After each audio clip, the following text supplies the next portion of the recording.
Hi, happy Easter, everybody. This is Mary Satoli with the Follow Your Bliss Foundation, and I have several things I want to cover today. Mainly, I want to talk about betrayal. Betrayal by the medical system. I was kind of going through something this week where, when I was writing my blogs this week, I kept thinking, how many other people out there, and I want you guys to comment on this for me because I want some feedback on this, because I don't know if I'm the only one, and probably not. I think my guess is there's probably thousands of people that feel the same way. That we've had these pills thrown at us, and there's a sense after the dust settled, for me at least, thinking, wow, I cannot believe this hardcore of a drug is being prescribed for this long, and there not being somebody that sits you down and shows you a movie of somebody suffering, coming off of cold turkey withdrawal or something from this. Because I don't know about you guys, but if I'd have had more cold hard facts about what actually happened, instead of, oh well, what I got was they're not the best long-term medication, I would always go, well, why? And they would just say, well, they're not. It was just sort of like I never got a sense that there was anything this urgent about any of it. And to me, with what I went through and what I know other people are going through as well, I was like blown away. I mean, this was like heroin withdrawal. Just the worst possible set of things that could have ever happened to me were just, my life was in the toilet. And it's taken a great deal for me to get back. And where are all those doctors now, besides driving their BMWs or whatever before, I guess I don't understand. They take an oath to first do no harm. How can they prescribe this stuff? I guess I just have gone through a really bad time. I even though I'm doing better, I still have some symptoms left. The electrical currents through my body, and that's probably the most uncomfortable one to deal with right now. It just never goes away, and it's I've heard people that have had it that said eventually it clears up, and the tight muscles and the benzo belly, and just it's been really hard to swallow some days where I get up and I'm just thinking, God, I want this to be over with. And if I could will myself to be completely healed, like a lot of us, I think we would, I don't know. So I want to get some feedback on this one. I did a number of things. I wanted to talk a little bit about some things that happened to me. And I guess that I've gotten to be super discerning with what happened, because I feel like there is no discretion. I think I mentioned in one of my videos about my last fall visit to the ER and with the low potassium, and them trying to give me all of these blood pressure and blood thinner medications when the test, there was nothing to show that I had a heart issue at all, and it could have killed me. But yet they're offering me these pills, and I'm like, what's wrong with this picture? The other thing I wanted to mention was, I think I probably literally drove the doctors and nurses nuts when I went to the ER in January when I had pneumonia. And I was in the hospital for 3 days, and I had to have 2 different kinds of antibiotics. One IV, one was oral. And I probably asked way too many questions for them. I mean, they're probably just used to people just taking the pills and my shutting up and minding their own business. But I drilled them about every side effect, everything. Because, I wasn't taking anything. And even the decongestant they gave me, I was like, come on, really? I'm getting so sensitive because I don't take stuff anymore that, the decongestant practically knocked me out. I was laying there and I'm just, so, but really got me, and that's not the real, I guess, high point to that story. What it was is the doctor in the ER wanted to do a spinal tap on me for meningitis because I had vertigo and a bunch of other stuff that aren't, they do happen with pneumonia, but they're not like super common. Okay, so he gave me an option to have the spinal tap done. And I mean, I'm already overwhelmed. They tell me I've got pneumonia, I've got to stay in the hospital probably for 2-3 days. And I mean, I'm sick. I'm running 102 fever. I feel like crap. Plus, I've got intensified benzo symptoms. I mean, the electrical voltages were 2-3 times as bad as they were because my immune system was just all fired up from, you know, the fever and all this stuff. So I just felt like complete crap. I just, when he's mentioned spinal tap, I'm like, you gotta be kidding me. You're gonna torture me more than I'm already suffering. So I asked a lot of questions, and I'm thinking, well, you know, you just told me I had pneumonia. I've had like a really high white count. It was 18, I don't know, 1800, I guess. I don't know what's considered really high, but they said it was really high. And my chest x-ray came back, you know, messed up, like I had pneumonia. Okay, so I'm thinking, why is he wanting to do a spinal tap? Well, first of all, I kind of feel like it's a combination of things. He's got to cover his ass with the insurance companies. And then, or is it either or? Is it that, or did they just make more profit off these tests because they bill my insurance company? And from what I've heard, cash pay people don't get charged as much, which is kind of insanity. So because I've got insurance, you know, it goes up, and that's costing all of us more money. So it's all big business. That's why I want to talk about this. I guess I just want to clarify this because I had so many misdiagnoses through the last 16 years with being on these pills, and if I'd have known what I know now, which I wouldn't know what I know now if I hadn't been through it. So you learn stuff, but, you know, seriously, these are things that I would have preferred to not know. I would have just been able to go about my life and do what I was doing. I would have been perfectly happy. But I think there needs to be some dialogue about how much of this stuff is happening to other people in terms of, do they even question it like I did? Did they even wonder if they should? I mean, I wonder how many people would have just gotten the spinal tap. Would you guys have? I mean, let me know. I'm curious about that. Because I've gotten so that there's this fine line. I guess there's this really fine line. How much now do we trust the doctors because we've already been betrayed once? And how much is a healthy level of skepticism in this world now? Because I feel like a total skeptic after this, and I'm afraid to not question it. But I think I mentioned in my blog this week that during the course of this whole last 15, 16, 17-year journey of going from one doctor to the other, I got fired by 2 doctors. And I've heard other people that the same thing happened when they started asking too many questions about the pills they wanted to give them, and I told them I didn't want any more pills because I didn't want to be on the one that I was on. And the next thing I know, I'm getting a letter from their office saying that they can no longer, that I had to find another primary care doctor. They could no longer handle my medical needs, whatever. But, you know, how much of that is just that they're just lazy? I mean, I would bring them articles on, you know, new research on certain things, and they just kind of set it down, and there was just like, they'd offer me another pill. And I wonder why I'm a skeptic. You know, I guess this is just, call me crazy, but these are some things that have happened to me, and I would be curious because I just want other people to share their stories on this one. I think it's something that we're not paying enough attention to, and I think when I see people on multiple medications now and I see the problems that they're having, I ask myself how much of it was the problem that they took the pill for in the first place, and how much of it is a newly acquired problem because of the pill, because I had a lot of that stuff.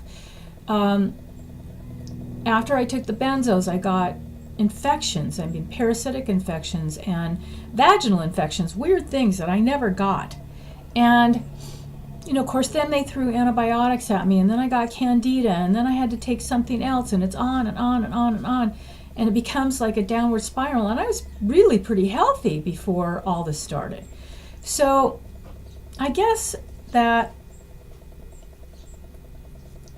I'm wondering how we change the healthcare system without first changing ourselves, because it's gone such, I guess, into such a downward spiral in terms of all these drugs, and they have so much power and airtime with the TV commercials now that people just are like trained seals. They just take everything the doctor says as gospel, and I guess I'm just not that trusting anymore. I feel betrayed. And I lost a big chunk of my life because of it. And I'm not like sitting here crying in my beer, because I love what I'm doing now. I'm happy to be back recording again and doing this project and all of the things that have gone along with it. But I don't know how many of you have stopped to really ask yourself, like, how would my life have been different if I hadn't taken that first pill? How would my life be different? And of course, we don't have that opportunity because you can't go back, but there's a lot of suffering that goes along with this. And I think you guys know that, because there's some of you listening right now that are still in the depths of benzo hell. And it makes me angry that anyone has to experience even a fraction of what I went through. I wouldn't wish this on my own worst enemy. And I hope that someone that matters hears these videos that I'm doing. That's why I do this, is because I'm hoping that they take it seriously. I think that there are some organizations, and one of the things I'm working on right now with my music video is it's an awareness video, and it'll be out in 2 weeks. I know no one believes me, but May 1st is my goal, and it looks like doable now, because we just have a few things left to do. Wednesday this week, and then the following week we're in the studio to mix everything on the 24th. So these benzodiazepine symposiums that they're putting on, one's in Bend, Oregon, and then one's a psychiatric medication symposium in New Orleans. And they have, I'll put the links on all this stuff down here, because there's some new information I got that I want to share with you this week. The symposiums are to create awareness, and they raise funds to train doctors and more of an understanding of how to get people off these medications. But most of you who are listening know who Heather Ashton is, Dr. Heather Ashton, who created the Ashton Manual and the slow taper method, basically, for benzo withdrawal. And they're saying now, in fact, the guy that was interviewing them, I'll put the link to the video. I think you have to go to another link after you get it on their site, because you can only watch it on Vimeo, I think it is. So, but the guy they interviewed, or that was interviewing them, had also been damaged from benzos. He had the same electrical currents and tight muscle issues. He was still suffering 8 years later, and I just went, wow, oh my God. And of course, that's not the majority of stories, and I don't want you guys to freak out that are going through this, because you do get the majority of your functioning back. It takes a while for a lot of people, but I'm still hopeful. I've made a huge lot of progress this last few months, particularly. I think I noticed it like a year off, the big turning point for me, especially after having some time off the Lunesta too. But there's just more information, and they've tried to raise funds from this video that I watched to do more research, but they can't get anybody to fund it, because the only one with enough money is the pharmaceutical companies, and they're not going to fund it. They're making trillions of dollars. You got to be kidding me. They don't want people to know that these drugs are deadly. And I feel like one of the fortunate ones. I survived it. And there's a lot of people that don't know what's killing them. They really don't know it's the drugs. I have a woman who I've known for some time on Facebook. We were part of a pellet group, the hormone pellet thing, when I went through that whole phase of my nightmare. But she was in the same boat. She ended up having to have a hysterectomy because of the pellets. Bad news stuff. I almost did, but I skirted that one, thank God. And she's on benzos, and she just does not believe that that's impacting her health. She says, well, I've had Sojourner since I was young and that kind of thing. And I says, it doesn't matter. Whatever you have is going to be worse because of the benzos, because you're going through tolerance withdrawal. And I think we've just reached this acceptance of being okay with taking a pill for everything to just drown everything down, and we're sort of numbed. I know I was, and now that I'm awake and I'm feeling everything and I'm experiencing my life again, I'm feeling a lot of joy, but I'm also feeling some days where, like, I got up and felt kind of glum this morning. I just wanted to I don't know. I just, we all have days. We all have days, and just because I'm mostly doing better doesn't mean that I still don't have days. I'm going to have days, whether I make a full recovery or not. But I would highly recommend that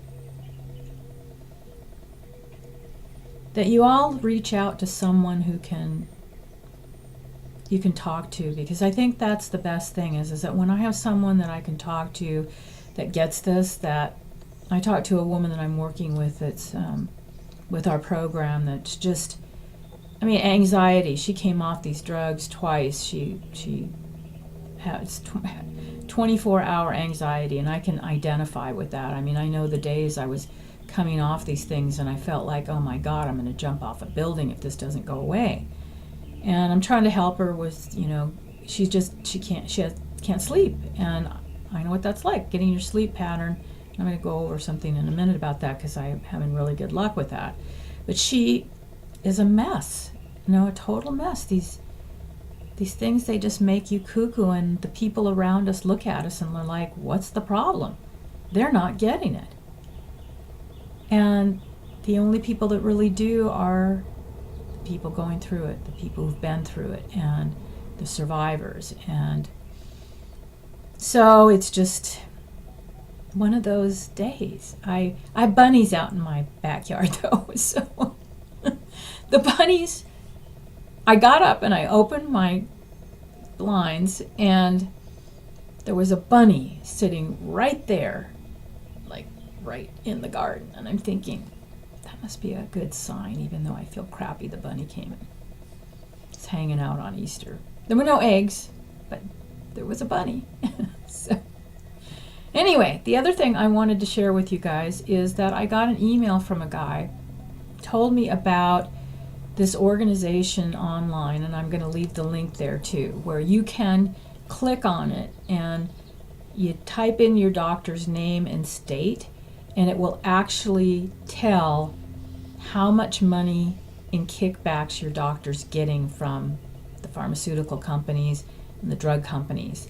And I thought it was kind of cool because I checked out a couple people that I'm in, and so far they're pretty cool, the ones I'm looking at that I'm going to see right now. But it just seems like there was a bunch on there, and even though they're taking what seems like not a lot of money, maybe a few hundred or a couple thousand, the idea that they're getting anything at all is like scary to me, because it's just sort of like they have too much incentive to keep prescribing things when we really need to have some accountability. And again, it's kind of back to that fine line. How much are we required? What's it going to come to? Do we all have to get medical degrees in this country to be able to make healthy, discerning healthcare decisions for ourselves? That's what it's practically been like for me. I know a lot of people that are like, how do you remember all this stuff? How do you have all this information? I did a lot of research. I was also pre-med and took biology courses and stuff in college, but I still felt like, you know, I'm paying these people a small fortune to know this stuff, and they don't. So, unfortunately, we are headed toward a system where people are going to have to be more accountable, or they're going to pay the price for taking these pills without some questioning. Because the whole marketing ploy, this ask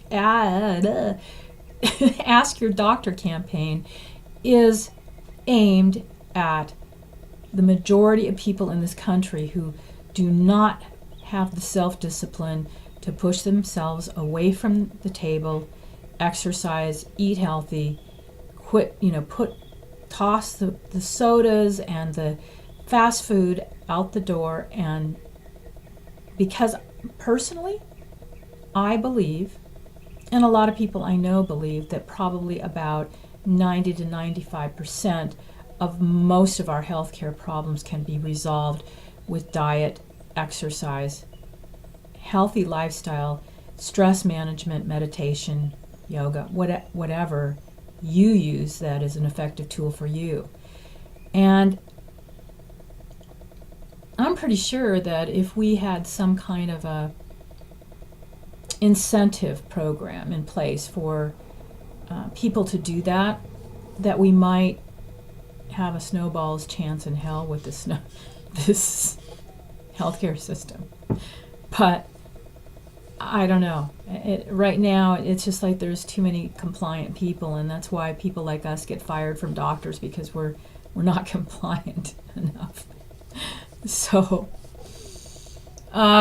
anyway, I'm trying to think if there's anything else I wanted to cover besides, mainly I just got on here to vent because I needed to vent today. I needed to talk. I was just like, I got up and I'm just like, I want the electrical current to go away. And I know I'm doing good compared to most of you. I feel blessed. I mean, these are the only couple of symptoms that I have left. And, you know, I'm, 15 months off the Benzos now, and I just really feel that, you know, in another, especially with this recent thing I've been doing with my thyroid and adrenals. I mentioned that I did go back on a tiny bit of thyroid, Nature-Throid, and that's been helping quite a bit, actually. My sleep's improving, and then I did this 1, 2, 3 punch with the Cerephos. I'm going to steal Vanna White's job. Vanna, look out. The Cerephos, this product by Interplex, it's a phosphorylated serine. I think I went over this in my last video on my supplements. Phosphatidylserine is useless. It doesn't digest the same way. This is already kind of like in pre-digested form. It's cheaper, like from what I've heard, about $50 cheaper. So phosphatidylserine is super expensive, but I've been doing this before my workout and right before bed, about 5 capsules a day now I'm up to, plus about 3,000 to 4,000 milligrams of this raw vitamin C through Garden of Life. It's food-based. I think I mentioned ascorbic acid is chemical, man-made vitamin C. This is your best stuff, is to get food grade. So 3,000 to 4,000 of this a day in divided doses, and then ashwagandha, and I get this Organic India brand. These are the best things that I've been able to do for my thyroid and adrenal and my sleep.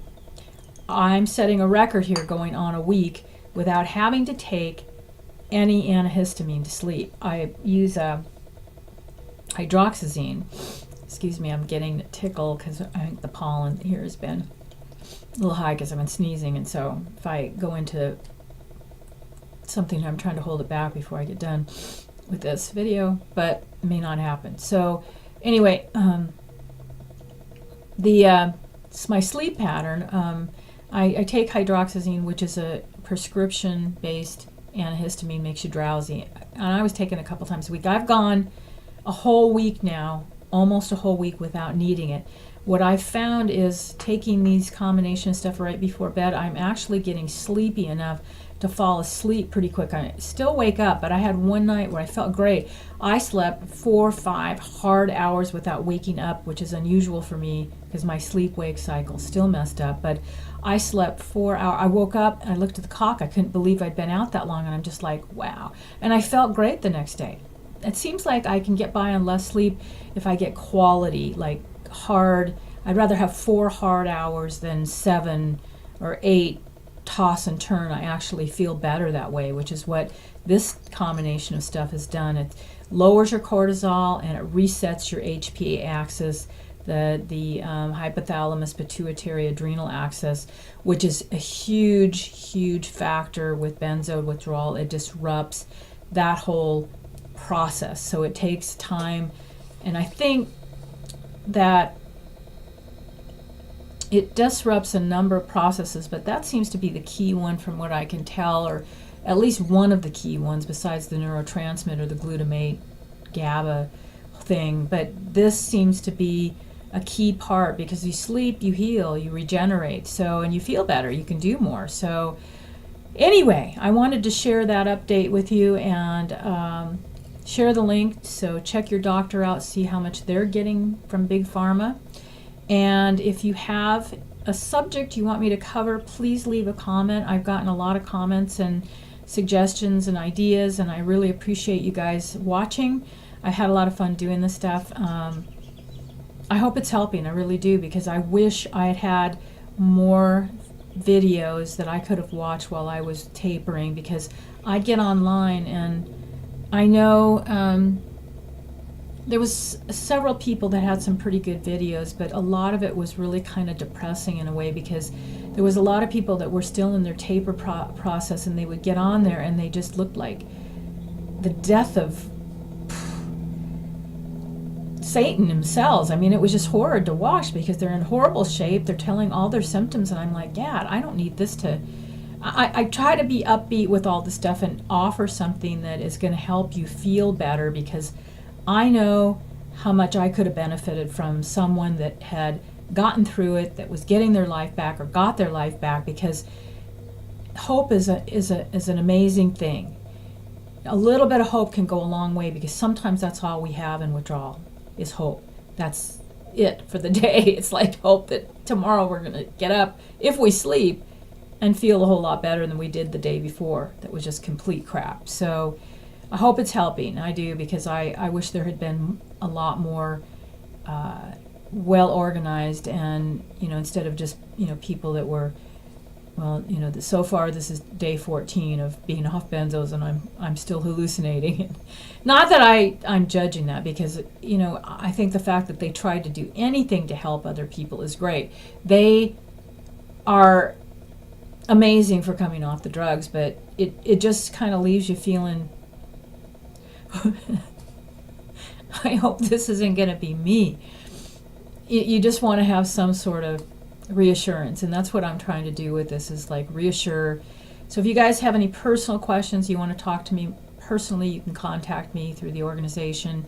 You can email me.